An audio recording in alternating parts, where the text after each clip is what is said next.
오늘의 헤드라인입니다.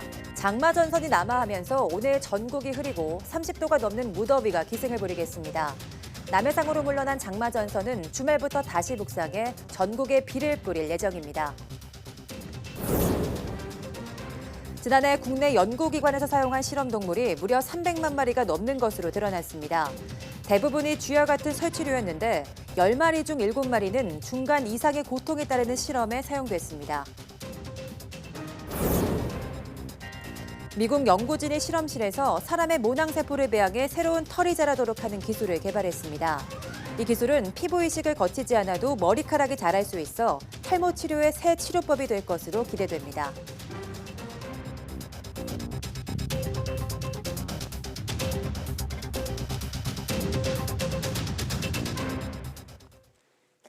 여러분 안녕하십니까? 6월 27일 사이언스 투데이입니다. 오늘 전국이 흐리고 습도가 높아 후텁지근한 날씨가 찾아오겠습니다. 기상청은 장마 전선이 남하하면서 영남 지방을 제외하고 대부분 비가 그쳤고 영남 지역은 오늘 오후까지 5에서 30mm의 비가 더 내린 뒤 그치겠다고 밝혔습니다. 오늘 서울 낮 기온은 31도, 춘천 32도까지 오르겠고 대전과 광주 29도, 대구 30도로 남부지방은 어제보다 5도에서 8도가량 높겠습니다. 남해상으로 물러난 장마 전선은 주말부터 다시 북상해 토요일에는 전국에, 일요일에는 남부지방에 비를 뿌릴 전망입니다. 어제 전국에 장맛비가 동시에 내리면서 올여름 장마가 본격 시작됐습니다. 중부지방과 달리 제주도와 남해안에는 최고 200mm가 넘는 국지성 호우가 쏟아졌습니다. 김진두 기자입니다. 세찬 빗줄기가 쉴 새 없이 쏟아집니다. 제주도에 내린 올여름 첫 장맛비입니다.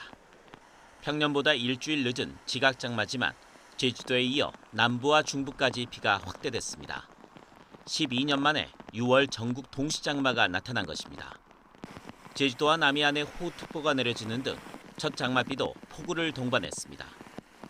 제주도 삼각봉과 성판악에 200mm가 넘는 큰 비가 쏟아졌고 전남 완도에도 160mm가 넘는 호우가 기록됐습니다.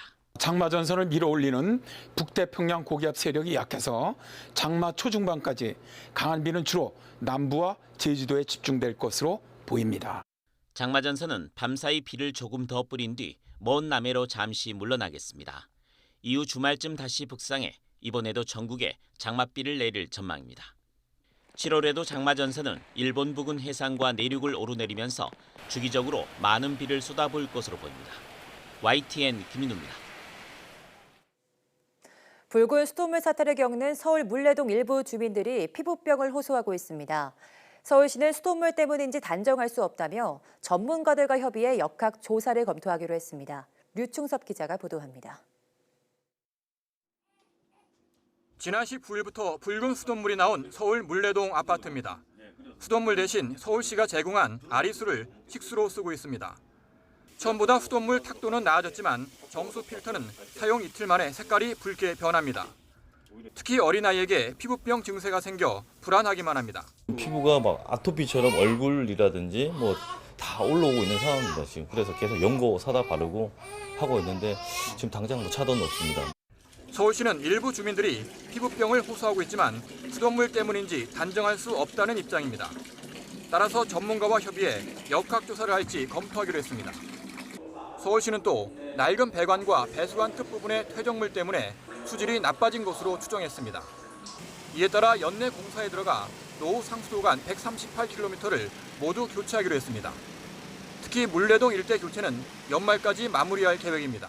이번에 문제가 된 물레동 일대 1.75km 구간은 관련 절차에 패스트트랙을 적용해서 연내 교체를 완료하겠습니다. 물레동 수질은 안정화 단계로 접어들었지만 식수 제한 해제 여부는 주민 설명회를 거쳐 결정하기로 했습니다. 또 피해 주민에게 필터 교체 비용을 지원하고 수도 요금도 감면해 부담을 덜어줄 방침입니다. 서울시가 긴급 대책을 내놓았지만 낡은 상수도관이 교체될 때까지는 수질 문제가 재발될 가능성이 여전히 높습니다. YTN 유충섭입니다. 인천 서구와 영종 지역 등의 수돗물이 점차 개선되는 것으로 나타났습니다. 환경부 수돗물 안심지원단은 3차 수돗물 시료를 분석한 결과 학교와 가정집 등 17개 수용가에서 탁도와 망간이 모두 기준치 이하로 나왔다고 밝혔습니다. 안심지원단은 하지만 저수조를 운영하는 3개 수용가에서 잔류염소가 먹는 물 수질 기준을 충족하지 못했다고 설명했습니다. 지난해 국내 연구기관에서 실험용으로 사용한 동물이 무려 300만 마리가 넘는 것으로 드러났습니다. 실험 동물은 10마리 중 7마리꼴로 중간 정도 이상의 고통에 따르는 실험에 동원된 것으로 확인됐습니다. 천상규 기자입니다. 농림축산검역본부가 작년 한 해 동물 실험 실태를 조사한 결과 동물 실험을 한 연구기관은 362개 기관이었습니다. 이들 연구기관은 지난해 모두 33,800여 건의 동물 실험을 실시했습니다. 실험에 사용된 동물은 전년도보다 20.9% 증가한 372만 7천 마리나 됐습니다. 이 가운데 쥐와 같은 설치류가 전체의 84%인 313만 마리로 대부분을 차지했고 어류 7.2%, 조류 6% 순이었습니다. 동물 실험 내용을 보면 법적 규제 시험 분야인 백신 등의 품질 관리와 양약을 포함한 독성, 안전성, 효능 등의 실험의 전체의 38%인 141만 5천 마리가 이용됐습니다. 또 신경계, 면역계, 종양학과 같은 기초 연구 분야의 29%, 기초 분야와 임상 분야의 중간 단계인 중계 응용 연구 실험의 24%가 이용됐습니다. 동물 실험의 고통 등급을 보면 고통과 스트레스의 강도가 가장 강한 2등급에 전체 동물의 36%가 이용됐고 2등급 바로 아래인 중등 이상의 고통이 따르는 실험에 35%가 사용됐습니다. 동원된 동물의 70%가 실험 과정에서 중등 이상의 고통을 겪은 것입니다. 동물 실험을 하기 위해서는 동물실험윤리위원회를 설치해야 하며 윤리위원회를 설치한 국내 기관은 국공립연구기관과 민간기업, 대학 등 모두 385곳인 것으로 조사됐습니다. YTN 천상규입니다. 로봇이 2030년까지 전 세계적으로 제조업 일자리를 2천만 개 대체할 수 있다는 분석이 나왔습니다. 경제전망 분석업체 옥스퍼드 이코노믹스는 일터에서 벌어질 장기적인 자동화 추세를 분석해 이렇게 밝혔습니다. 보고서는 로봇의 일자리 대체 현상은 서구 선진국보다 중국에서 더 두드러질 것이라며 중국에서만 1,400만 개 로봇이 현장에 배치될 것으로 전망했습니다.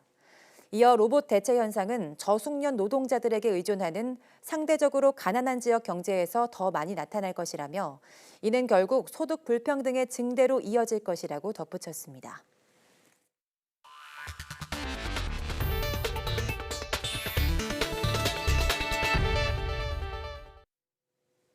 최근 탈모에 대한 관심이 늘면서 관련 제품으로 소비자를 현혹하는 경우가 많아 주의가 필요합니다. 보건당국이 탈모 관련 인터넷 사이트를 점검해 허위 과장 광고를 한 2,200여 곳에 적발했습니다. 김승재 기자가 보도합니다. 유럽에서 인기라며 탈모 방지와 출산 후 머리 빠짐에도 효과가 있다고 선전하는가 하면 머리를 자라게 하는 성분이 포함됐다고도 현혹합니다. 복용하면 탈모 예방 효과가 뚜렷한 것처럼 광고한 이들 해외 직구 제품들은 그러나 효과가 검증되지 않은 것들입니다. 탈모 예방 효과가 있는 것처럼 허위 체험기를 올린 광고도 수두룩합니다. 그러나 우리 보건당국이 탈모 효과를 인증한 식품 제품은 하나도 없습니다. 탈모 예방 등의 효능으로 기능성 식품은 인정된 바가 없으니 소비자분들께서는 구매 시에 각별히 유의하시기 바랍니다. 식품의약품안전처는 탈모의 치료와 예방 효과가 있다는 식품과 의약품, 화장품 광고 사이트를 점검해 올해 2분기에만 2,200여 건을 적발했습니다. 특히 의사 처방 없는 의약품은 효과가 아예 없는 것은 물론이고 인체에 해로울 수도 있습니다. 또 직구한 경우에 있어서는 환자 스스로 진단을 하고 그다음에 또 스스로 처방을 해가지고 이제 받는 거거든요. 그래서 사실은 굉장히 위험한 행동일 수도 있죠. 전문의들은 탈모 치료에는 장기간 노력이 필요하다며 단기간에 금방 효과를 볼 수 있다고 현혹하는 제품들은 조심해야 한다고 당부했습니다. YTN 김승재입니다. 미국 연구진이 실험실에서 사람의 모낭세포를 배양하는 데 성공했습니다.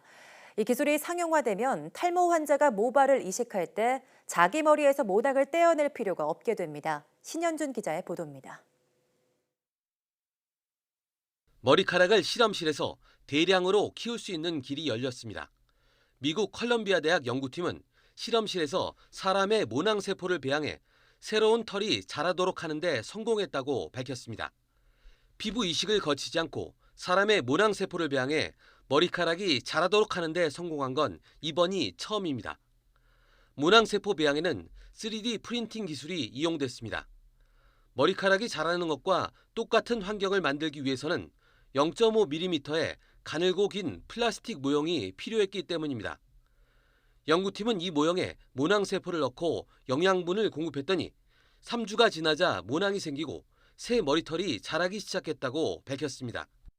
Once we put this on top and then make our collagen gel solidify around these follicles, we can peel this off and we have these microwells now that we can use to induce human hair follicle formation. 연구팀은 대규모로 모발을 길러내는 농장을 만들 수 있게 됐다며 다량의 머리카락을 한꺼번에 길러 환자의 두피에 이식할 수 있게 됐다고 설명했습니다. Hairs are simply moved from the back of the head to the front. It's a relocation without an increase in the number of actual hairs.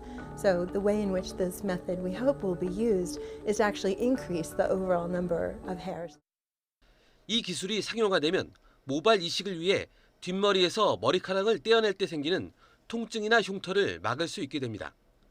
이번 연구 결과는 세계적 학술지인 네이처 커뮤니케이션즈에 실렸습니다.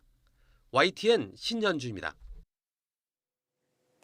화성에서 생명체의 흔적으로 볼 수 있는 메탄가스가 대량으로 측정된 것에 대해 미 항공우주국 나사가 추가 측정을 벌인 결과 이번엔 메탄이 검출되지 않은 것으로 확인됐습니다. 나사의 화성 탐사 로봇 큐리오시티가 추가로 측정한 화성의 메탄가스 농도를 보면 수치가 거의 없거나 평소와 같은 수준으로 떨어졌습니다. 앞서 현지 시각으로 지난 19일 큐리오시티가 측정한 화성의 메탄가스 농도는 지금까지 측정된 메탄가스 농도 가운데 가장 높은 21ppb를 기록해 긴급 추가 측정이 이뤄졌습니다. 메탄은 미생물 등이 주로 배출해 이른바 생명체 가스로 알려졌으며 과학자들은 우주 생명체를 찾기 위해 메탄가스를 탐사하는 연구를 벌이고 있습니다. 가습기 살균제 사태가 시작된 지 벌써 7년입니다. 6천 명이 넘는 피해자가 남았는데 정부의 지원을 받는 경우는 절반도 되지 않았습니다. 이마저도 턱없이 부족한 지원금과 늑장 행적으로 피해자들을 2번 울리고 있는데요. 하루하루를 힘겹게 버티고 있는 피해자들을 부장원 기자가 만나봤습니다. 가습기 살균제를 쓰다가 12년째 투병 중인 아내 곁을 지키려고 생업마저 접은 64살 김태종 씨. 매달 정부의 생활 지원금을 받지만 1인당 최저 생계비에도 못 미치는 99만 원으론 생계를 꾸릴 수 없습니다. 여기에 간병인 비용마저 채 절반도 지원되지 않습니다. 집사람 간병하기 위해서 24시간 붙어야 되니까 일을 할 수가 없습니다. 가족들이나 우리 집은 한마디로 엉망진창이 됐습니다. 애들까지 인생 자체가 전부 흔들리고 있습니다. 지난 7년간 정부에 피해를 호소한 6,400여 명 가운데 지원을 받는 사람은 2,700여 명, 40%를 조금 넘는 수준입니다. 이마저도 늑장 행정 탓에 이중의 고통을 겪고 있습니다. 올해 초 정부가 제공한 특별검진에서 폐암 징후가 발견된 45살 김희주 씨. 하지만 정작 검진 결과를 전해들은 건 3개월 뒤였습니다. 하마터면 치료의 골든타임을 놓칠 뻔했습니다. 어떻게 3개월이라는 시간을 저한테 연락을 안 줄 수 있었다는 게 전 이해가 안 가고 암 환자한테 3개월은 굉장히 큰 건데 사망한 뒤에야 피해 판정 결과를 통보받는 분통 터지는 경우도 다반사입니다. 사회적 참사 특별조사위원회 조사 결과 신청부터 판정까지 걸린 시간은 평균 1년 5개월. 최대 90일 안에 결정하도록 한 규정은 유명무실했습니다. 문재인 대통령은 취임 직후 직접 사과하면서 제대로 된 지원을 약속했지만 늦었지만 정부를 대표해서 머리 숙여 사과와 위로의 말씀을 드립니다. 2년이 지난 지금 피해자들은 아무것도 바뀐 게 없다며 고통을 호소하고 있습니다. YTN 부장원입니다.